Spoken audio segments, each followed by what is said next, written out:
उत्तराखंड के हिमालय पर्वत के गोद में केदारनाथ मंदिर 12 ज्योतिर्लिंगों में सम्मिलित होने के साथ साथ 4 धाम और 5 केदार में से भी एक हैं। यानी कि मुश्किल मौसम के कारण ये मंदिर अप्रैल से नवंबर महीने के बीच ही खुलता है। कैथुरी शैली में बने पत्थरों के इस मंदिर के बारे में कहा जाता है कि इस मंदिर का निर्माण पांडव वंश के राजा जन्मेजय ने करवाया था। यहाँ स्थित स्वयंभू शिवलिंग अति प्राचीन है। कहा जाता है कि 8वीं शताब्दी में आदि शंकराचार्य ने इस मंदिर का जीर्णोद्धार करवाया था।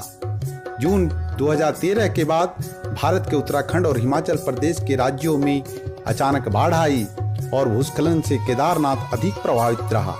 इस ऐतिहासिक मंदिर का मुख्य हिस्सा और सदियों पुराना गुंबद सुरक्षित रहा, लेकिन मंदिर का प्रवेश द्वार के आसपास का इलाका पूरी तरह से तबाह हो गया।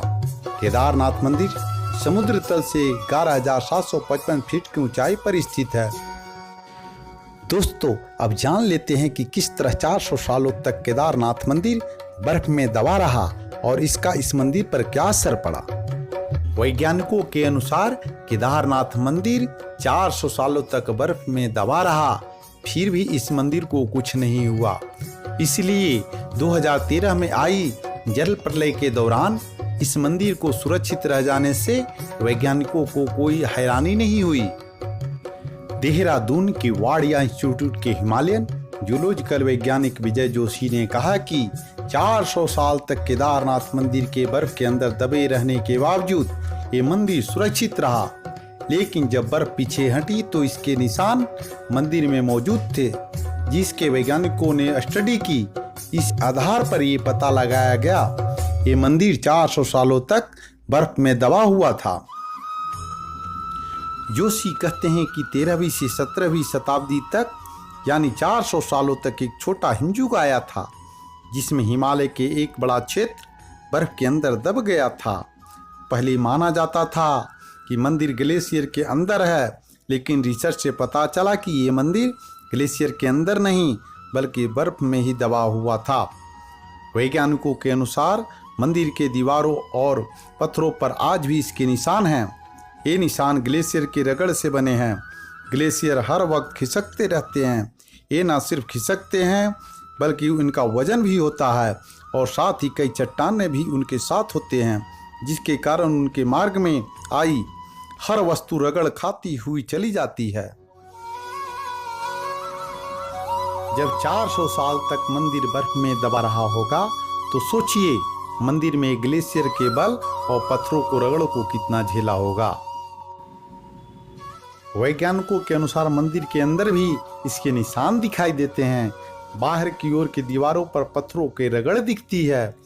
अंदर की दीवारों पर पत्थर समतल हैं, जैसे उनके पॉलिश किए गए हों। एक मत के अनुसार विक्रम संवत 1076 से 1099 तक राज करने वाले मालविक राजा भोज ने इस मंदिर का निर्माण करवाया था, लेकिन कुछ लोगों के अनुसार ये मंदिर 8वीं शताब्दी में आदि शंकराचार्य ने बनवाया था। बताया जाता है कि मौजूदा केदारनाथ के ठीक पीछे पांडवों ने एक मंदिर बनवाया।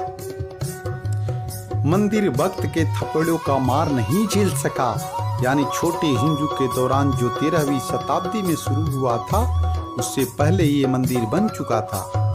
वाडिया इंस्टीट्यूट के वैज्ञानिकों ने केदारनाथ इलाके की लाइक्नोमेट्रिक डेटिंग भी की। इस तकनीक से शैवाल और उसकी कवक को मिलाकर उसकी समय का अनुमान लगाया जाता है। इस तकनीक के अनुसार केदारनाथ के इलाके में एक ग्लेशियर का निर्माण 14वीं शताब्दी के मध्य में हुआ और इस घाटी में ग्लेशियर बनना 1748 ईस्वी में जारी रहा, यानी तकरीबन 400 सालों तक।